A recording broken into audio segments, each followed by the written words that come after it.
When Thomas Jefferson, wrote the following words, "We hold these truths to be self-evident, that all men are created equal," more than 500,000 black people were enslaved.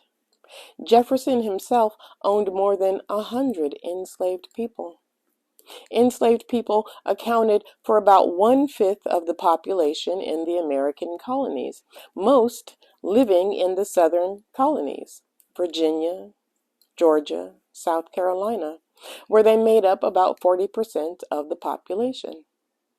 You see, when Jefferson wrote, "All men are created equal," he was not thinking about the enslaved black men, women, and children.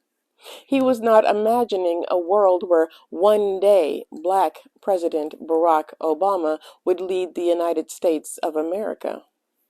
He was not including black people at all, because black people were not considered people. They were considered property. And how could property be equal to men? Now, I want you to remember the mindset of Jefferson as he sat down and wrote the Declaration of Independence. And I want you to think about the mindset of the framers of the Constitution, of some of the framers of the Constitution, when they debated the issue of slavery. Some wanted to abolish slavery, the northern colonies, and some wanted to protect slavery, the southern colonies. Now the southern colonies got their way. And at the time, the issue was, how do we insert slavery into this document without really saying the word slavery? How do we do that? Not once did it occur to the framers of the Constitution that enslaved men, women, and children would not be the beneficiaries of the rights that were outlined in the document that they were about to create. The only question was, how can we say slavery without really saying slavery? And I have to admit, they did a really good job of it. They really did. Starting with Article 4, Clause 2 of the Constitution. Let's read it together. No person held to service or labor in one state under the laws thereof, escaping into another, shall in consequence of any law or regulation therein be discharged from such service or labor, but shall be delivered upon claim of the party to whom such service or labor may be due. Would you like to know what that clause is called? It's called the Fugitive Slave Clause. I kid you not. Two gentlemen, Pierce Butler and Charles Pinckney, both from South Carolina, submitted this clause to the Constitutional Convention. Now, hopefully, we've already talked about South Carolina, but if we haven't, South Carolina was literally started by slave traders. Literally started by slave traders. They would give away acres of land to planters who bought slaves. Bring 20 black male slaves, get acres of land. Bring 10 black female slaves, get acres of land.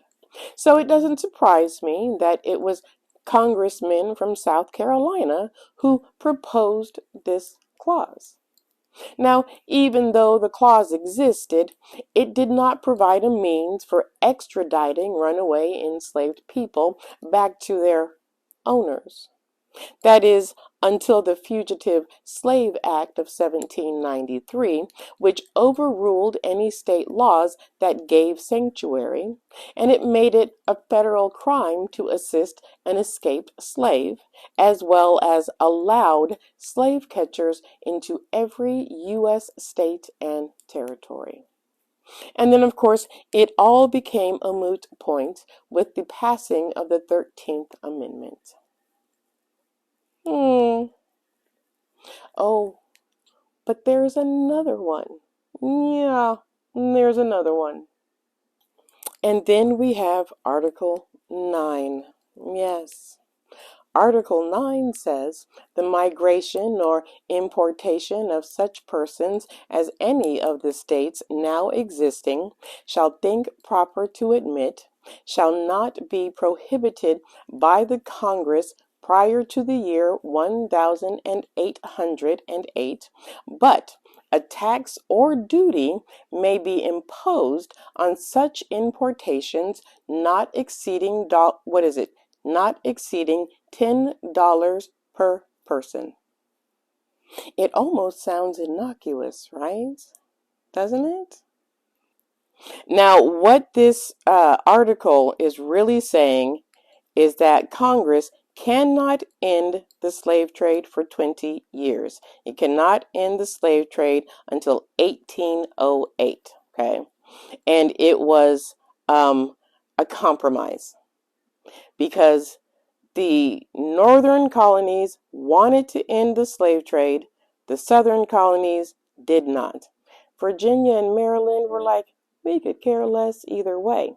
But that's because they were breeding slaves.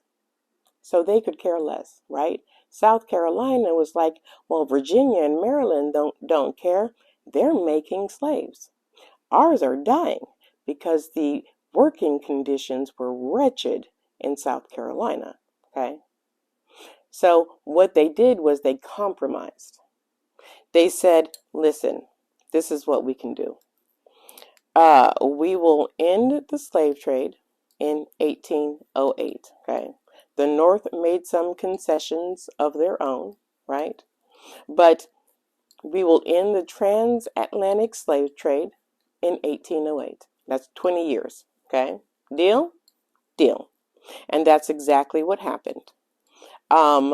Congress ended the slave trade as soon as humanly possible, as soon as they were allowed to, and that was January 1st, 1808. Thomas Jefferson signed the act, which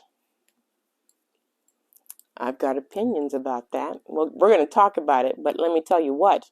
He made out like a bandit when they ended the transatlantic slave trade, okay? Because what happened was they ended the transatlantic slave trade, but the domestic slave trade, as we know, continued.